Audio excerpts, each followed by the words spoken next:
Christmas Eve is just a week away. How are you doing? It is easy to get overwhelmed in the craziness of the season, and beyond the usual stress, we have a world of trouble. You may think the theme of this book is out of touch. I found it just the right stuff and was privileged to write the foreword to The Yuletide Factor, Cause for Perpetual Comfort and Joy. It's the third in a trilogy of award-winning books by Tim Huff. I'm sure this one's going to be as well. For close to 3 decades with Youth Unlimited, Tim has ministered to and been ministered by street-involved youth and adults.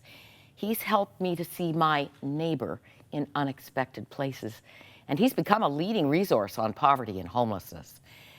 Tim, just when I thought Christmas was lost forever, you've helped me recapture what we want it to be. Wow. Thank you. Well, thank you. What a sweet comment. You know how I feel about this. I could just gush. But why did you write The Yuletide Factor? My sense of it is that people become, in many ways, who they long to be during the Advent season, or for when the world falls 4 in weeks love before Christmas. Yeah. And so the idea that we should really kind of take note of the goodness that we're finding. We look to holiness differently. We try to get our relationships right. We're generous to the poor and the poor in spirit. We're more charitable. And so the idea was that we would kind of acknowledge that, and then the idea to call people that that's the person they should be all year long. Even on the back of the book kind of mentioned that as much as we hope people read this around Christmas, that if they were to pick it up in February or in the middle of summer and read it again and be reminded, this is who I am to be.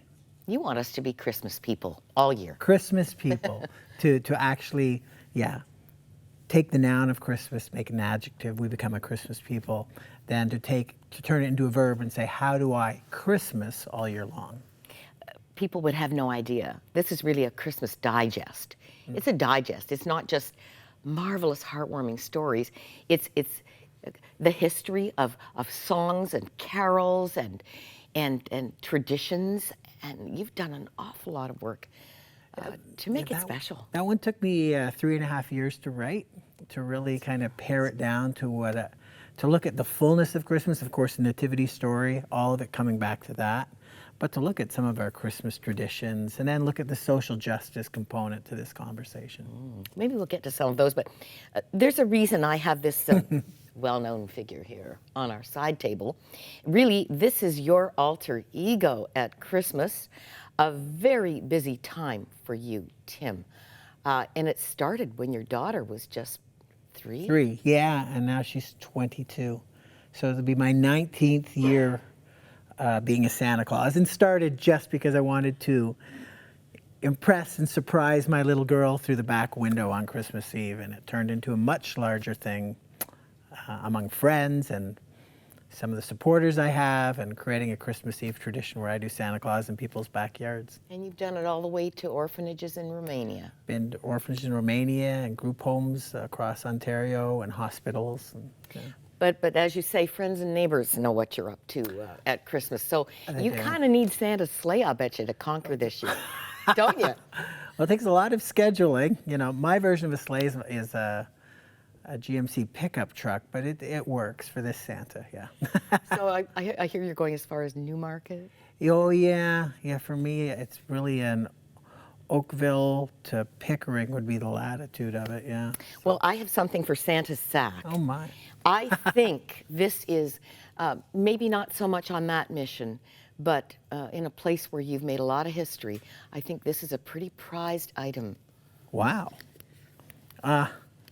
What a beautiful box. Socks. Yes. Isn't that kind of the #1 request for people who don't have a home?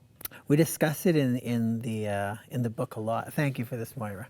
So Just thoughtful. It's a token. That socks, of course, are the most in-demand item on the streets in North America of anything. That kind of go into great detail when we talk about the tradition of stockings and where that came from. And today's stocking is actually socks. And when it comes down to our friends on the street, even for our your viewers to recognize the fact that you never had to spend a single day wondering about a fresh pair of socks. Just reminds you of your own blessings in your own life. Important to keep those feet warm and dry. Absolutely. Thank you for this. Oh, I'll make good use I of just it. want to challenge folks with that visual. Yes. That something so simple is so treasured pair of all socks. year round, but especially in the cold. Absolutely.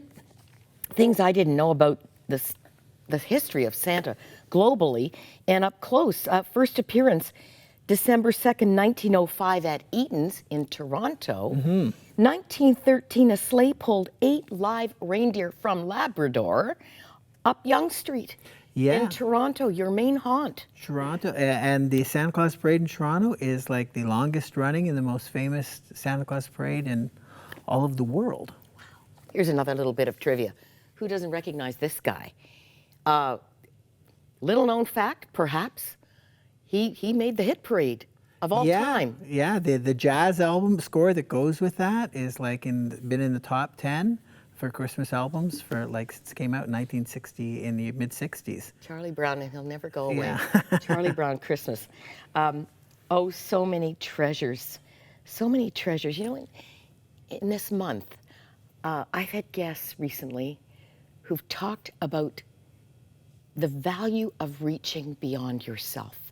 For one, it was an abuse victim. She said reaching out to others who'd been abused was like taking medicine without having the side effects. Another woman, out of the grief and loss of a daughter, said reaching out to other bereaved families was a life preserver. Tim, you not only live in this mode, but through your compassion series that goes into public schools and Christian schools, through everything you write, you're trying to shake us into blessing. Yeah, well, the blessings always come back to you. So it's just kind of this idea of like, what kind of lives can we lead that just bring out the best of us continuously? And so for people, if they're deep in their faith journey, a Christian faith journey, they know that they're called to the fruit of the Spirit and to live that out. And so that they would enter it deeply and say, man, this has to be who I am all the time. And for people who are just exploring that conversation, they say, you know, I can follow a faith, I can participate in a faith that really actually has me expending myself to other people, and the blessings are so returned when I do it. And so that's at the heartbeat of trying to get this right. You know, even in my own brokenness, I write extensively about all the mistakes I make on that journey for myself. Well, just in case anybody thinks there's just a halo glowing here, you talk pretty authentically about the years you sold Christmas trees and the kinds of people and attitudes you had to deal with. Yeah, you know, and if I would have wrote more in that chapter, I would have wrote about my attitude while selling them too, which would have been like not the best Christmas story. Just, I mean, much of it was wonderful. And the guy I was selling them with, my friend John, who was running it, I was just participating as a helper for him. He was older than me. I was a teenager. His methodology was to bless everyone by doing something special with selling these trees. But the customers, the service part of it, half of them, like I say in the book, 3 of every 6 were joyful and they wanted to get right, and they were first-time parents, or they were seniors, or they were buying for their church. It was lovely. And then 2 out of 6, my guess were like people who were just, I just have a task. I just got to get. They were very wooden about it, and I got to get this. What do I need? And then 1 out of 6 would drive me crazy. They'd wind their window down this much, pull up in their car and ask me to spin a tree around, and just make me crazy, and just be like, how can But you didn't let the joy poachers win. You know, that's the key, is like, you know, the book is about comfort and joy, and not being comfortable, but providing comfort, like the comfort of the heart and the soul and stuff like that, and being joyful, and exactly, not allowing joy poachers to steal from us. You point out that Martin Luther wrote Away in a Manger. We think that's where it started. But he didn't write the last verse, and that's a treasure of mine. Yeah. Be near me, Lord Jesus, I ask thee to stay close by me forever. No, that's not the one. I want the last 2 lines. Bless all the dear children in thy tender care, and fit us for heaven to live with thee there. Some people change it, take us to heaven. No, fit us for heaven to live with thee there. What does that mean to you?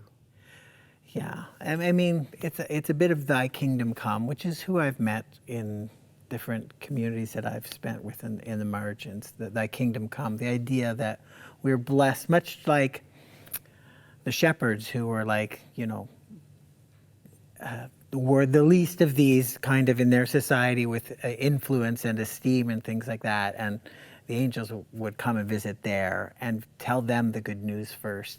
And the idea that we all have a part to play in God's kingdom. We all belong in God's kingdom. Good news is for all. That is the message. I'm just going to read a paragraph with, this is a book of challenge, that we can be part of refreshing Christmas and bringing it back to its beauty, to some of the memories that we have. We went to Zambia one year to get away from the thing we've made it and gave Christmas to 400 kids. You don't have to do something that radical. Here's a suggestion. Maybe it's the unfamiliar sound of children opening presents slowly and gently with thanksgiving. Maybe it's the misplaced sound of a carol you've heard and sung countless times, sounding different as you take in the meaning of the words rather than surrendering them to autopilot. Maybe it's the new sound of a tender and patient voice you have not heard or had at an annual family gathering, where tenderness and patience have traditionally been absent. Maybe it's the soft sound of someone invited to say the Christmas grace before a meal, someone who's never invited to say the grace. These are very meaningful challenges that we can apply, Tim. And in Annie Brandner, each chapter has a discussion and reflection guide component to it, which I've not had in my other books. And Annie takes beautifully and soulfully takes some of these questions and things that I've written and brings them to the reader or to the reading group, if you do it in a group, that you could just take it in a very challenging but gentle way to say, wow, how am I supposed to absorb that, or what do I think of that? So good and meaningful discussion.